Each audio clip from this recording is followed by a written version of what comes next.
जब भी आप नए नए पेरेंट्स बनते हैं ना, तो आपको सिर्फ एक ही काम होता है, अपने बच्चे के माइलस्टोन्स को रिकॉर्ड करना। यानी कि उनके पड़ाव पार करते हुए देखना। जैसे कि सबसे पहले उन्होंने आई कांटेक्ट कब किया, उन्होंने सबसे पहले चलना कब शुरू किया, कुछ इस तरह की चीज़ें। लेकिन अनफॉर्चुनेटली कुछ एक पेरेंट्स को इसके लिए इंतज़ार करना पड़ता है, और कभी कभी ऐसा भी होता है कि उनका जो इंतज़ार है वो काफ़ी लंबा खिंच जाता है। लेकिन इसके लिए ज़रूरत होती है कि आप हताश ना हो, आप निराश ना हो, बल्कि आप इसमें अर्ली इंटरवेंशन जो है वो कर सकें। यानी कि आप इसे जल्दी पकड़ में ला सकें कि आखिर प्रॉब्लम है क्या। और इसीलिए कि कहीं कुछ देर ना हो जाए, WCD यानी कि women and child development department Haryana ने एक पहल की है जिसका नाम है नन्हे फरिश्ते। नमस्कार, मैं हूं स्मृति और ये एक पॉडकास्ट सीरीज है। और इस पॉडकास्ट सीरीज में एक और पंख जोड़ने के लिए मेरे साथ मौजूद है डॉक्टर मैथ्यू वर्गीस जी। नमस्कार। नमस्कार sir. Doctor Mathew Varghese head of the department है of orthopaedics and saint Stephen's hospital Delhi. So sir, आपका बहुत बहुत स्वागत है हमारे शो में। Thank you. So doctor Mathew, हमने देखा है कि कई बार ऐसा होता है कि जन्म से ही बच्चों के जो पैर हैं वो मुड़े होते हैं या टेढ़े मेढ़े होते हैं, जिन्हें हम आम भाषा में कहते हैं क्लब फुट। तो ये क्या है और ये क्यों होता है? क्लब फुट एक पैदाइशी टेढ़ापन होता है पैर का, जो कि बच्चा जब जन्म होता है उसका तभी दिख जाता है। जी एक पैर का हो सकता है या दोनों पैरों का हो सकता है। जी। अक्सर जो है एक पैर का होता है, लेकिन 30-40% में दोनों पैरों का हो सकता है। इसमें कि अगर ये पैर है तो ये अंदर को टेढ़े हुए घुमा हुआ होता है। नॉर्मल बच्चे का पैर तो ऐसे होता है कि पूरा सीधा रहता है, लेकिन इन बच्चों का पैर अंदर को घुमा हुआ होता है। साधारणतः हमारे तलवे जो होते हैं यहाँ पे पैर जब नीचे पड़ता है तो ये जमीन पे पड़ता है। इन बच्चों का क्योंकि पैर घुमा हुआ है और घुमा हुए छोड़ दें, हम सीधा ना करें, तो उनका वजन यहाँ बाहर की तरफ पड़ता है और ये जो हमारी खाल है ये वजन लेने के लिए तैयार नहीं होता। उसमें फिर दिक्कतें होती हैं, उसमें परेशानी होती है। बट ये जो है हम वजन डालने वाला हिस्सा इन बच्चों में अंदर की तरफ घुमा हुआ होता है और एड़ी उठी हुई होती है। लेकिन ये होता क्यों है? इसकी वजह क्या है? जो समझ है आज की तारीख में फैमिली में किसी और में कुछ ही फैमिलीज में मिलती हैं। आम तौर पे किसी दादा दादी नानी नानी किसी में भी कहीं नहीं मिलता, फैमिली में किसी को नहीं होता। कुछ परसेंटेज हैं जिनमें कि घर में किसी और को भी मिल जाता है। आम तौर पे देखा गया है कि जो परिवार है उसमें पहली बारी अरे हमारे तो परिवार में किसी को है ही नहीं। हाँ, हो सकता है। तो इसलिए इसको हम एक डेवलपमेंटल डिफॉर्मिटी बोलते हैं, यानी कि जब बच्चा उसकी माँ के गर्भाशय में बढ़ रहा होता है उस वक्त टेढ़ापन होता है। कुछ बीमारियां होती हैं वो जो जेनेटिक होती हैं, जेनेटिक तकलीफें होती हैं, वो अलग होती हैं। तो ये बढ़ते हुए बच्चों में बढ़ने के समय टेढ़ापन होता है, इसको डेवलपमेंटल डिफॉर्मिटी बोलते हैं।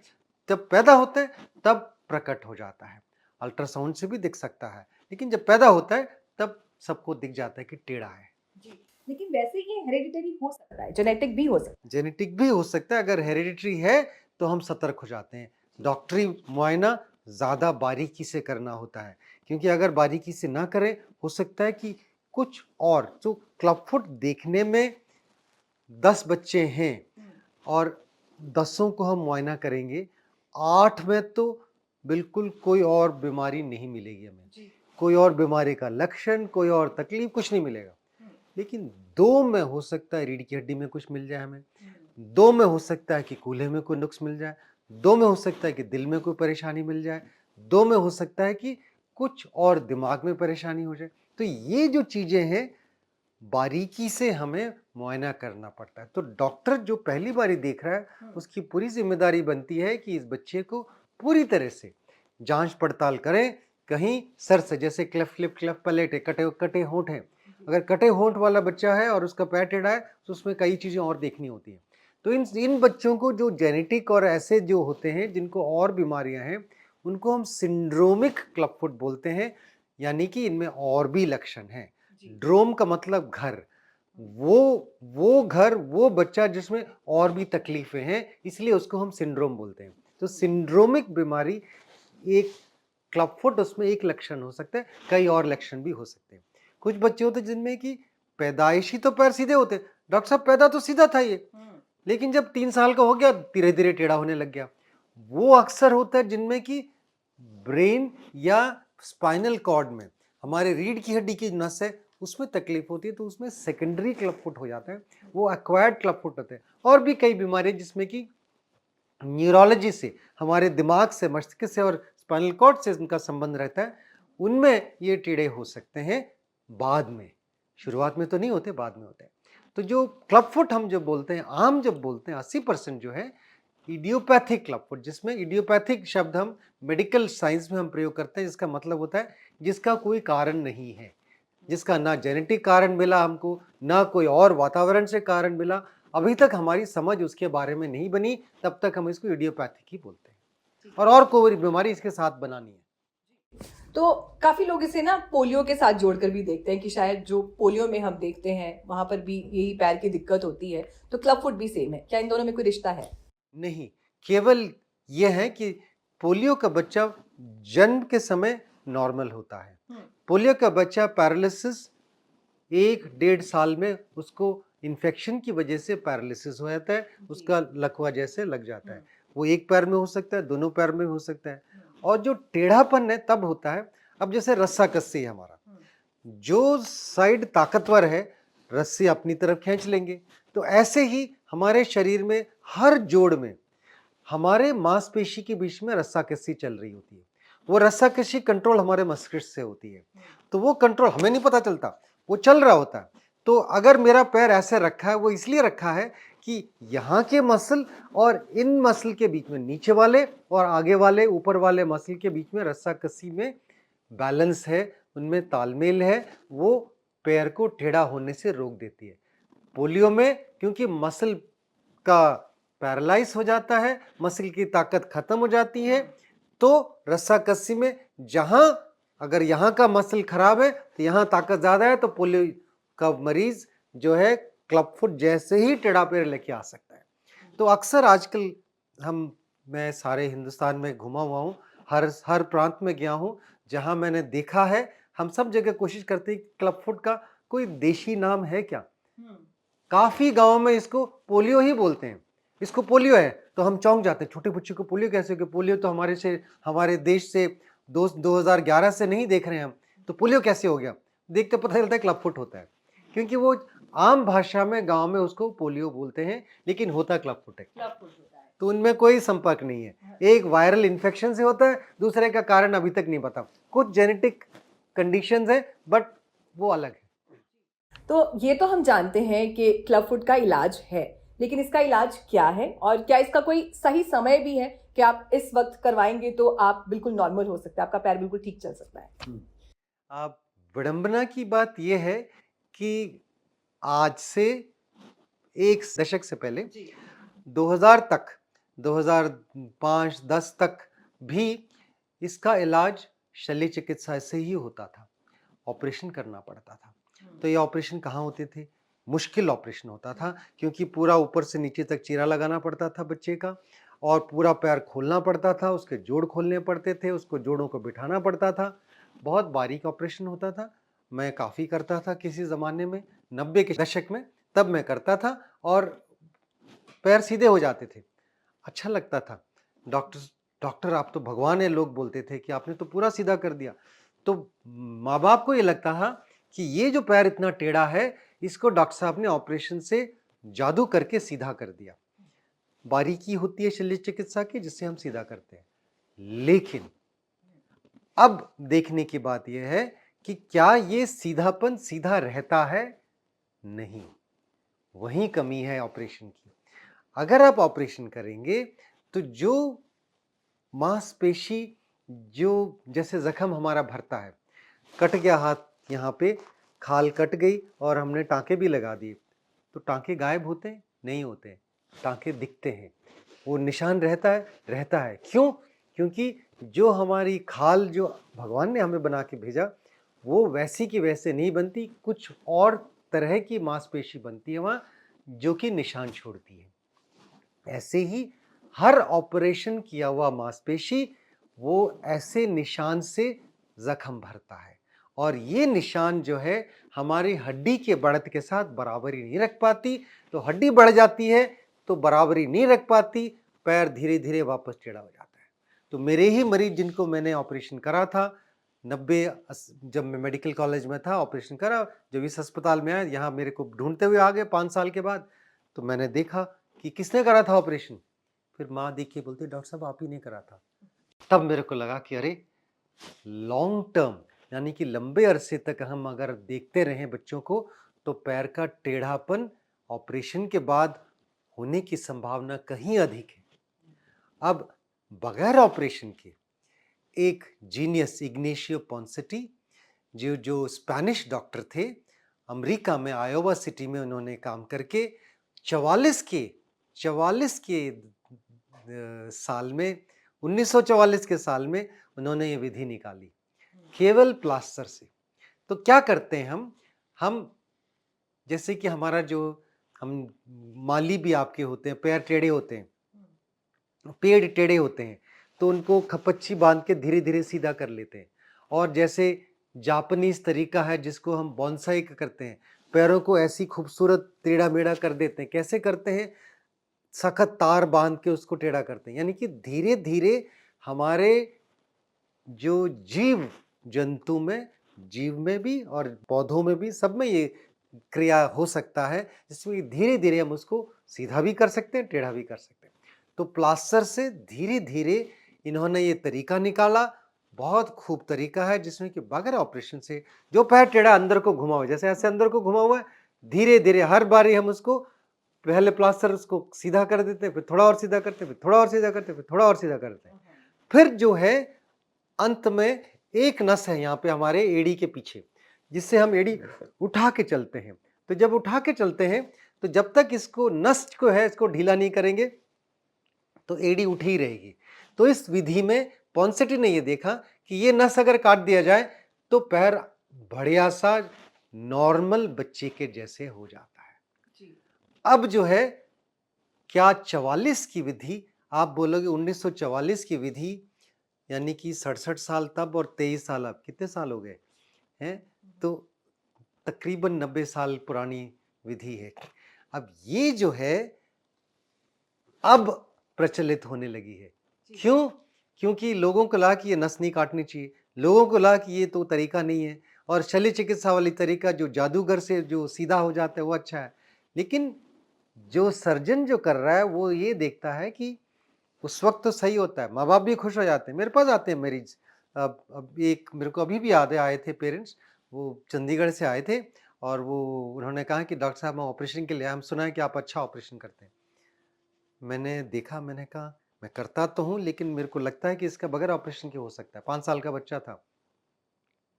तो फादर ने कहा कि डॉक्टर साहब आप अपना समय और हमारा समय खराब कर रहे हैं, हम ऑपरेशन के लिए आए, आप कर लीजिएगा, सीधा कर सकते हैं ना? मैंने कहा कर सकता हूँ, या आप देख लो कर लीजिएगा, वही बेटर है, हम तैयार होके आए हैं। तो मैंने उनको समझाया कि देखो ऐसा है कि शुरू में अच्छा लगता है, जब बच्चे का कद आएगा, पैर लंबे होंगे और हाइट आएगी इसकी, तो ये फिर वापस जाने का डर रहता है ऑपरेशन, इसलिए मेरे को हिचकिचाहट है। तो मैंने माँ को बोला, माँ भी साथ में थी, मैंने कहा कि देख लो, कोशिश कर लो, अगर बगैर ऑपरेशन के आप मान जाते तो अच्छा है। तो फादर तो तब भी अड़े रहे कि नहीं डॉक्टर साहब कर दो ऑपरेशन। माँ को लगा कि बच्चा जो है बगैर ऑपरेशन के अगर हो सकता है तो क्यों ना कोशिश कराए। तो वो माँ अड़ गई बीच में कि डॉक्टर साहब आप कर लो बगैर ऑपरेशन के। तो मैंने शुरू कर ली और 6 प्लास्टर में जो ऑपरेशन के लिए तैयार था वो सही हो गया और माँ इतनी खुश थी।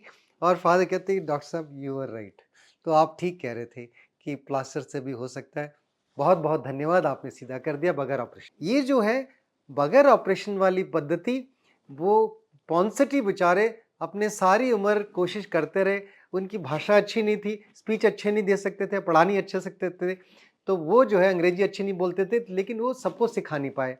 लेकिन ऑपरेशन वालों ने अपने सबको बहकाना क्या, समझ वही है, जैसे समझ बनी वैसे करते गए करा, लेकिन जब पॉन्सेटी ने 30 साल पुराना ऑपरेशन, जिसका कि पैर बिल्कुल नॉर्मल है, जो मैराथन में भाग रहा था, जब उसकी वीडियो बनाई तब थोड़े से जागे। लेकिन तब भी डॉक्टरों ने अपना विधि बदला नहीं, ऑपरेशन वाला। डॉक्टरों ने अपना विधि तब बदला जब इंटरनेट आया और पेरेंट्स के ग्रुप्स ने, माँ बाप ने ग्रुप्स बना लिए थे इंटरनेट के, तो ये पॉन्सेटी विधि से बगैर ऑपरेशन का मेरा बच्चा सही हुआ है तो आपका भी हो सकता है, तो ये फैल गया। अब सारी दुनिया में अगर आप क्लब फुट की इलाज बगैर पॉन्सेटी के कर रहे हैं तो सवाल उठेगा मेडिकल सर्कल्स में, आपने इसको पॉन्सेटी क्यों नहीं करा। तो एक विधि के पॉपुलर होने में साइंस केवल काफ़ी नहीं है, उसमें और भी चीज़ें हैं। तो इसलिए ज़रूरी है कि पेरेंट्स भी सतर्क रहें कि क्या ऑपरेशन हो रहा है, बगैर ऑपरेशन के हो सकता है तो क्यों नहीं, कोशिश में कोई हर्जा नहीं है। कोई हर्ज नहीं है। और मैं ये कहना चाहती हूँ कि जैसा कि आपने अभी बताया, बहुत सारे एग्जाम्पल्स भी दिए कि जो पॉन्सेटी है वो सर्जरी से बेहतर है, ये तो प्रूव हो गया। बिल्कुल, लेकिन लॉन्ग टर्म, और क्योंकि ये एक नॉन सर्जिकल मेथड है, फिर भी टेनोटमी क्यों? हाँ नॉन सर्जिकल मेथड है वो, इससे तो इसमें नॉन सर्जिकल मेथड हम करते क्या हैं जी। इसमें खासियत यह है कि हमें प्लास्टर, पैर टेढ़ा हुआ है तो प्लास्टर हम जांग से, थाई के बीच में से नहीं, पैर के बीच में से नहीं, घुटने से नहीं, घुटने से नीचे नहीं, पूरे जांग से पूरा लंबा प्लास्टर लगता है। घुटने को 90 डिग्री पे रखते हैं और पैर को हर बारी, पहला प्लास्टर पैर को ऐसे करके करते हैं, उसमें लगता है कि अरे टेढ़ा हो गया। तो फिर माँ बाप को मेरे को समझाना पड़ता, डॉक्टर साहब ये तो पैर और टेढ़ा कर दिया आपने। फिर उनको समझाना पड़ता है पहले प्लास्टर में और टेढ़ा लग सकता है। फिर कई लोग नहीं समझते हैं कि सर ये तो मुश्किल हो जाएगा। फिर मैं उनको समझाता हूँ कि देखो आयुर्वेदा में भी है, जहर जहर को काटता है, तो इसको हम और टेढ़ा करके फिर सीधा करते हैं। तो एक्चुअली विधि वही है, शुरू में ज़्यादा टेढ़ा लगता है, फिर हर हफ्ते हम प्लास्टर बदलते हैं। और ये नहीं कि घर से बदल के, घर से निकाल के आ रहे हैं और पानी में डुबो के उसको, गुनगुना गर्म पानी में प्लास्टर डुबो के उसको निकाल देते हैं। प्लास्टर कटिंग सॉस से नहीं करते हैं हम, और वो पानी में डुबो के करते हैं। क्यों? क्योंकि जो प्लास्टर काटने का जो मशीन होता है उसमें वो गर्म हो जाता है, तो वो बच्चे का नाजुक जो खाल जो है वो जल सकता है, कटता नहीं है। मैं तो अपने प्लास्टर टेक्नीशियन को डांटता था शुरू में, तुमने काट दिया। डॉक्टर साहब मैं बड़े ध्यान से करता हूँ, नहीं तुमने ध्यान नहीं करा। फिर मेरे को बाद में पता चला कि ये तो कटा नहीं है, ये जला है। तो ये जो है हर हफ्ते करके 5 से 6 प्लास्टर, यानी कि 5 से 6 हफ्ते में पैर सीधा हो जाता है, इतना आ जाता है सीधा, लेकिन एड़ी उठी हुई रहती है। तो ये उठी हुई एड़ी तभी नीचे आ सकती है जब ये नस हम काटे, वही छोटा सा ऑपरेशन है।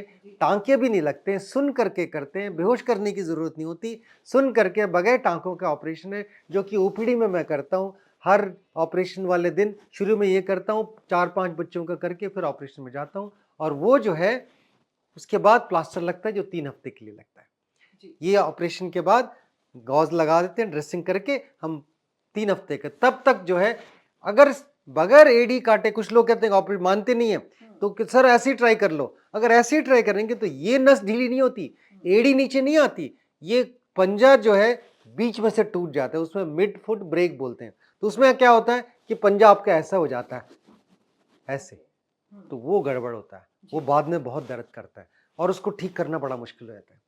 तो 95% बच्चों में जिनमें क्लब फुट है, जिनमें प्लास्टर से सही हो गया सब कुछ, केवल एडी का रह गया है, वो सुन करके छोटे से नस काटने के टेनोटमी को हम सर्जरी कहते हैं।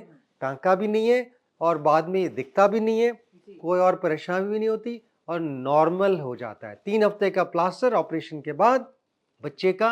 उसके बाद हाँ, इस विधि में दो समय होता है। एक समय होता है जब प्लास्टर लग रहा होता है और उसके बाद ऑपरेशन लगा है, फिर प्लास्टर लगा, यानी कि 6 हफ्ते का प्लास्टर और 3 हफ्ते का ऑपरेशन के बाद वाला, वो 9 हफ्ते हो गए। इसके बाद जूता लगता है, वो बहुत अहम है। जूता लगाना बहुत ही ज़रूरी है और वो चलता है पहले 3 महीने 23 घंटे, और उसके पश्चात जब भी बच्चा सो रहा है, चाहे दिन हो चाहे रात हो। अब कहेंगे दिन और रात में क्यों चाहिए आपको?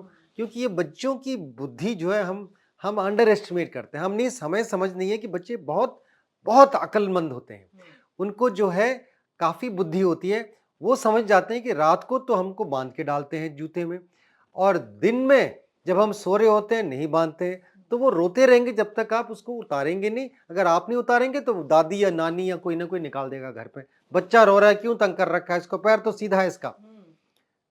यही इसकी प्रॉब्लम है कि अगर सीधा दिखता है, धीरे धीरे वापस टेढ़ा जा सकता है। और टेढ़े होने की प्रवृत्ति जो पॉन्सेटी ने देखा था, पहले साल में उसकी धीरे टेढ़े होने की प्रवृत्ति 50% के करीब थी।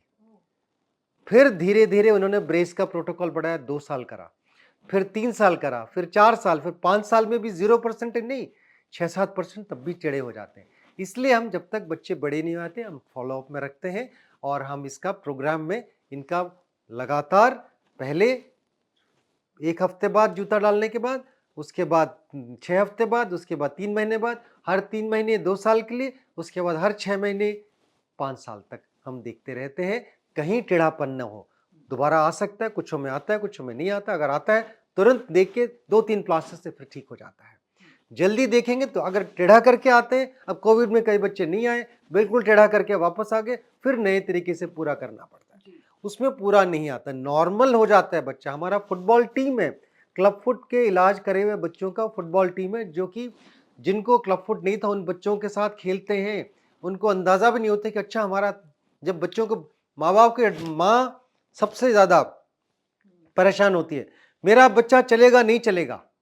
जब हम बोलते हैं हमारा फुटबॉल टीम है, डॉक्टर साहब दौड़ लेगा, बड़े खुश हो जाते हैं, हम फुटबॉल टीम है हमारे, हम आपको आपके बच्चों को भी ले आएंगे। और सबसे अच्छा हमें लगता है जब हम आते हैं हमारे पास दिखाने के लिए और माँ बोलती है कि इसके सीधा पैर में टेढ़ा, एक पैर का था सिर्फ, इसका सीधे पैर में था टेढ़ापन, तो फादर कहते हैं कि इसके उल्टे पैर में था सीधापन। माँ तो हमेशा सही होती है, तो टेढ़ापन जो है वो जो पता भी नहीं चलता कि इतना नॉर्मल लगता है। लेकिन 2 पैर की बात कर लेते हैं। बायलैटरल क्लब फुट जब होता है, दोनों पैरों में प्रॉब्लम है और एक में जो है टेनोटमी की अब जरूरत है और दूसरा पैर अभी करेक्ट नहीं हुआ, तो तब क्या होता है? देखिए हमारी कोशिश रहती है कि क्योंकि जो ये ठीक करने की विधि है उसमें हम पंजे को जैसे ऐसे करते हैं, डॉक्टर जो करता है मैनिपुलेशन ऐसे करता है, यहाँ पे अंगूठा लगाता है, यहाँ पे एक हड्डी होती है उसके ऊपर अंगूठा लगाता है और उंगली को यहाँ से उठाता है, ये पंजे को यहाँ से उठाता है और इसको बाहर को करता है। तो ये बाहर को करने की जो विधि है वो जूते में भी रखता है, बाहर को करके रखता है, तो इसको हम फुट अबडक्शन ब्रेस रखते हैं। तो ये जो है दोनों पैरों को बांध के ही हो सकता है, एक पैर से नहीं हो सकता, दोनों पैरों को बांध के ही हो सकता है। तो ये जो है दोनों पैरों का अगर एक ही समय ऑपरेशन कर ले तो अच्छा रहता है। तो अगर एक का जल्दी ठीक हो गया तो हम क्या करते हैं, 2 या 3 प्लास्टर उसमें एक्स्ट्रा लगा देते हैं ताकि दूसरा भी टेनोटमी के लिए तैयार हो जाए। दोनों का टेनोटमी इकट्ठे करा, दोनों का प्लास्टर इकट्ठे हटाया, दोनों का जूता इकट्ठे लगाया, वो आसान होता है बच्चे के लिए भी, क्योंकि एक पैर का जूता नहीं है। इस विधि में एक पैर का जूता अभी तक नहीं बनाया है, दुनिया में कहीं नहीं बना है। दोनों पैर का पैर ऐसे रहेंगे। माँ बाप आते हैं, डॉक्टर साहब एक पैर का बना दो ना जूता, नहीं नहीं है अभी तक, दोनों पैरों का बंधा हुआ होता है तो वैसे ही लगता है और वो 5 साल तक लगता है। हाँ, एक और गलतफहमी है, जो पुरानी विधि थी सर्जरी शल्य चिकित्सा से ठीक करने वाली विधि, उसमें जो है अक्सर हम ऑपरेशन के बाद प्लास्टर लगा के, प्लास्टर हटाने के बाद स्पेशल जूते देते थे, एक पैर के जूते होते थे, ठीक। और वो कई बारी दाएं पैर का बाएं पैर में जूता डालते थे, दाएं पैर का बाएं पैर का दाएं पैर में डालते थे, उल्टा रिवर्स शूज कहते थे उसको, वो कोई ज़रूरत नहीं है। सीटीवी शूज जो क्लब फुट टेढ़े पैर के स्पेशल जूते बनते हैं उसकी भी कोई ज़रूरत नहीं है। तो ये जो जूते हैं ये हैं, ये टिपिकल फुट अबडक्शन ब्रेस बोलते हैं हम उसको। तो ये बार होता है, तो ये दोनों पैर बंध जाते हैं, तो ये पेरेंट्स को लगता है कि ये बहुत मुश्किल है और ख़ास तौर पे जो है जैसे जैसा बच्चा बड़ा होता है उनको टेंशन हो जाता है। लेकिन सिर्फ ये समझने की बात है कि सिर्फ सोते वक्त चाहिए, चाहे चाहे वो दिन में सोए चाहे रात को सोए, सोते वक्त चाहिए। जब बच्चा जागा हुआ है तो नॉर्मल साधारण जूते पहन सकता है, और अगर गांव के बच्चे हैं और नंगे पांव चलते हैं कोई परेशानी नहीं है, नंगे पांव घूमने दो, कुछ नहीं होगा, कोई स्पेशल जूते की कोई ज़रूरत नहीं है। इस जूते में 70 डिग्री का एंगल है, यहाँ तक कि अभी एक रिसर्च, अभी नहीं, काफ़ी हमारे सीनियर ऑर्थोपेडिक सर्जन है डॉक्टर बेंजामिन जोसेफ, उन्होंने रिसर्च करके निकाला था कि जो गांव के बच्चे हैं उनमें जो पैर की स्वस्थता है वो शहरी बच्चे जो शुरू से ही जूते पहनने लगते हैं, नंगे पैर कभी चले ही नहीं है, उनसे कहीं अच्छे उनके पैर होते हैं, काफ़ी अच्छे, उनमें फ्लैट फुट वगैरह भी कम होते हैं, तो वो ज़्यादा अच्छे रहते हैं। तो हमारी प्रकृति ने किस तरह से सृष्टि करी कि हमारे पैर जो है हमारे लिए बहुत खूबी से उन्होंने बनाया है। तो ये जो लोगों को परेशानी होती है 70 डिग्री से भी ज़रूरी होता है, और जब बच्चा बड़ा होता है तब वो जो है निकालने सीख जाता है। तब हम माँ बाप को सिखाते हैं कि ये जो निकालने वाले जो तसले जो है निकालने वाले हम बांधते हैं हमेशा, तो उनमें माँ बाप ये कर सकते हैं नीचे बांध ले और ऐसे गांठ लगाएं कि वो निकाल ना पाए, और बच्चा निकाल, अगर बच्चे का साइज़ जो है ठीक नहीं बैठता तो जाके चेंज करा ले। तो ये जूते हमारे क्योर प्रोग्राम में हम मुफ्त देते हैं, और सरकारी संस्थाओं के साथ हम पार्टनरशिप करके सब जगह जो भी सरकारी मेडिकल कॉलेजेस हैं वहाँ हम ये जूता पूरे जितने चाहिए, एक बच्चे को अगर हम अंदाज़ा लगाएंगे, बच्चे बड़े होते हैं धीरे धीरे, जब जूता शुरू करते हैं हो सकता है कि 4 महीने का बच्चा हो, 6 महीने का बच्चा हो, तो 5 साल तक चाहिए। तो हमने यहाँ हिसाब लगाया कि हर बच्चे में 8 से 9 जूते बदले जाते हैं, 8 से 9 जूते बदले जाते हैं। तो 8 से 9 फुट अबडक्शन ब्रेस बोलते हैं 70 डिग्री वाला। हाँ, बड़े बच्चों में हम कई बार 70 डिग्री से 50 डिग्री करते हैं, लेकिन उससे कम नहीं करते हैं, ये ज़रूरी होता। इसका कोई और तोड़ नहीं है, आप इस ख्वाब में न रहे कि इसका कोई और तोड़ है, हम एक जूते से चलेंगे। जो जूते नहीं पहनते हैं या जूता एक पैर का करके स्पेशल अपने ऑर्थोटिस्ट से बनवा लेते हैं, वो वापस आ जाते हैं टेढ़े पैर करके साल बाद, और उसको ठीक करना मुश्किल होता है।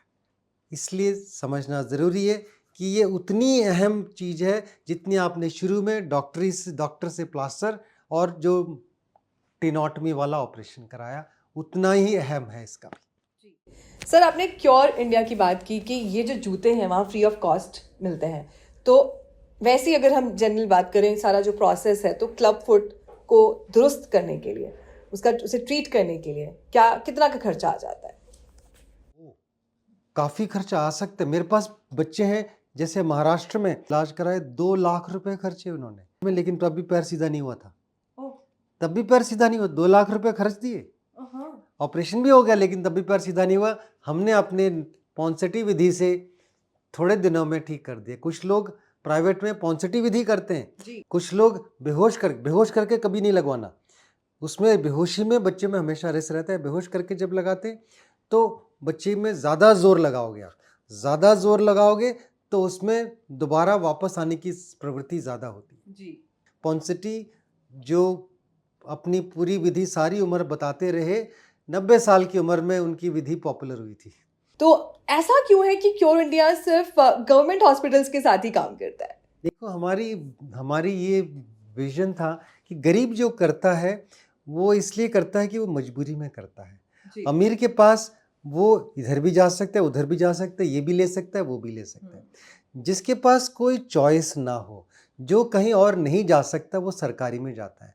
और हमारी जिम्मेदारी हमें लगी कि ये होना चाहिए कि कोई भी बच्चा क्लब फुट के साथ जन्मा और गरीब है, उसको सरकारी अस्पताल में जब पहुंचेगा, अच्छा ट्रेंड डॉक्टर उसका इलाज कराएगा और हम उसको फ्री ब्रेस देंगे, हम उसको देखते रहेंगे ताकि वो ठीक रहे। लेकिन हमारी एक ही विनती रहती है माँ बाप के साथ कि जितना जल्दी हो सके, बच्चा पैदा हुआ है, पैर दिख जाता है टेढ़ा है, अक्सर मेरे पास नानियाँ लेके आती हैं, मैं पूछता हूँ आप नानी है दादी हैं, पता चलता है नानी है, क्योंकि माँ ने जन्म दिया है टेढ़े पैर का।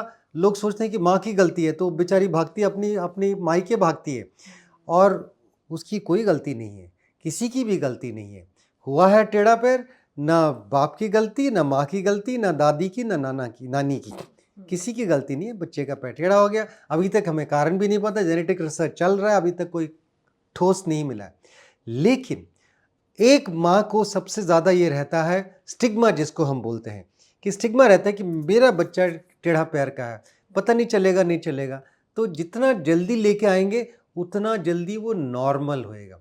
तो मैं हिसाब लगाता हूँ, अब जैसे हरियाणा में पेरेंट्स आते हैं मेरे पास, एक ग्रामीण इलाकों में एक प्रथा है, कुआं पूजा के बाद ही माँ बाहर निकलती है। जी। कुआं पूजा है तो कुआं पूजा तो क्या उसके बाद ला सकते हैं?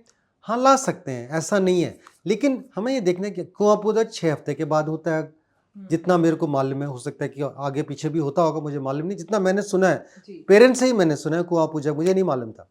तो वो जो है, अगर 2 हफ्ते के अंदर अंदर, जन्म के बाद 3 हफ्ते के अंदर अंदर आ जाए तो 6 हफ्ते प्लास्टर में लगते हैं। 3 हफ्ते यानी कि 9 हफ्ते हो गए, 12 हफ्ते, 3 महीने तक बच्चे का पैर सीधा हो जाएगा। और अगले 3 महीने उसको जूता जो है, बंधा हुआ जूता 23 घंटे चाहिए होता है, 1 घंटा धोने वोने के लिए। यानी कि 6 महीने तक बच्चे का जूते वाला 23 घंटे वाला हिसाब भी खत्म हो जाएगा। बच्चे कब खड़े होते हैं? 7 महीने में पकड़ के खड़े हो जाने लगते हैं। तो जब खड़े होने लगते हैं, एक माँ जिसका पैर टेढ़ा हुआ था बच्चा का जन्म के समय, वो परेशान है कि मेरा बच्चा दूसरे वेल बेबी क्लिनिक के बच्चे के साथ बराबरी कर पाएगा। जल्दी आएंगे तो बराबरी कर पाएगा, देर से आओगे तो जो बच्चे खड़े होते, मेरा नन्ना तो खड़ा हो गया, और ये माँ आंखों में आंसू लेके बैठी होती है कि मेरा बच्चा नहीं खड़ा हुआ। तो आप जल्दी आएंगे तो जब नॉर्मल जब खड़े होते हैं तो उसका बच्चा भी नॉर्मल खड़ा हो सकता है। तो ये समझ बहुत ज़रूरी है। जितना जल्दी इलाज कराओगे उतने अच्छा। और मैं पूरी पूरी क्रेडिट, जो बधाई दूंगा हमारे जो महिला और बाल विकास कार्यक्रम का, जो हरियाणा सरकार ने चलाया है। पूरी बधाई दूंगा कि उन्होंने ऐसा एक प्रोग्राम शुरू करा है जिससे कि बच्चों को जल्दी हम पहचान लें और जल्दी से जल्दी उनका इलाज ऐसे पॉजिटिव विधि से, जिसमें कि साधारण बच्चों के तरह साधारण पैर बनने की संभावना कहीं अधिक है, वो हम शुरू कर। जी, बहुत ही खूब सर आपने कहा। अब जाते जाते एक सवाल मैं आपसे ये पूछना चाहूँगी कि क्योर इंडिया का क्या मिशन है? हमारा मिशन है कि हिंदुस्तान में, हमारा मिशन हमने पहले सरकारी के साथ करा था। हम चाहते हैं कि सारे सरकारी डिस्ट्रिक्ट अस्पताल में पहुँचे हम, हर डिस्ट्रिक्ट में। क्यों? क्योंकि मैं जैसे कहा हर प्रांत में गया हूँ ट्रेनिंग करने के लिए, डॉक्टरों को ट्रेनिंग करने के लिए। और डॉक्टरों को जब ट्रेन करते हैं तो वहाँ के आसपास के लोग आ सकते हैं। जब मैं जैसे लखनऊ में जैसे गया था, एक माँ बहुत गरीब दिख रही थी, तो मैंने उससे पूछा कि आप कहाँ से आए हैं? तो उसने जो दूरी बताई, सर 500 रुपये दूर से आई हूँ मैं। उसने ये नहीं बताया कि कितनी मील दूर से आई है, उसने ये बोला कि 500 रुपये दूरी से आई हूँ। एक टिकट 500 रुपये का है। यानी कि अगर 6 हफ्ते उसको आना है हर हफ्ते, सोच के देखो कि वो गरीब परिवार जिसकी प्रॉब्लम सालाना इनकम उतना नहीं है, उसका इतना खर्चा लगता है। हमने तो फ्री दे दिया इलाज, लेकिन खर्चा आने जाने का। हम ये चाहते हैं कि कोई भी बच्चा अगर क्लब फुट का है तो 1 घंटे से ज़्यादा दूरी पे जाना ना पड़े और उसको डॉक्टरी पॉजिटिव प्रथा से मिल जाए, ताकि कोई भी बच्चा, हिंदुस्तान में अंदाज़ा 35 से 40 हज़ार बच्चे हर साल क्लब फुट के पैदा होते हैं। हिंदुस्तान में 35 से 40 हज़ार, किसी भी बच्चे को क्लब फुट की वजह से विकलांगता नहीं होनी चाहिए। ये हमारा मिशन है। बहुत ही खूब, thank you so much sir, बहुत आपका धन्यवाद, बहुत आपका शुक्रिया। क्योंकि जो बातें आज आपने बताई हैं वो मेरे जैसा भी इंसान जिसे कुछ भी नहीं पता था इसके बारे में कि क्लब फुट होता क्या है, उसे बहुत अच्छे से समझ आया है। तो मैं उम्मीद करती हूँ कि जितने भी माँ बाप देख रहे हैं, ऐसे बच्चे हैं जिन्हें क्लब फुट का एक इशू है, उन्हें समझ आया होगा कि अर्ली इंटरवेंशन, जितनी जल्दी वो इसे पकड़ में लाएंगे, डॉक्टर्स के पास पहुंचेंगे, हॉस्पिटल में इलाज कराएंगे, जहां पर आपको ये भी पता चला है कि आप सरकारी हॉस्पिटल्स में जा सकते हैं, क्योर इंडिया के साथ अगर आप एसोसिएट होते हैं तो इसे फ्री ऑफ कॉस्ट करवा सकते हैं। तो ये कितना आसान हो गया है और ये किस किस तकनीक से किया जाता है, ये सब सर ने हमें बताया है। बहुत हम आपके शुक्रगुजार हैं। Thank you so much sir. बहुत बहुत धन्यवाद मेरे को बुलाने के लिए। धन्यवाद। Thank you. सो ये एक पॉडकास्ट सीरीज जो एक इनिशिएटिव लिया गया है, this is by women and child development department Haryana, और ये जो पॉडकास्ट सीरीज का एक और हिस्सा था। हम ऐसे और बहुत सारे एक्सपर्ट्स, ऐसे डॉक्टर्स, ऐसे बहुत सारे मुद्दे जो बच्चों से रिलेटेड है लेकर आते रहेंगे आपके लिए। बहुत बहुत धन्यवाद। मैं हूँ स्मृति, मिलूंगी आपसे अगली सीरीज के अगले भाग में।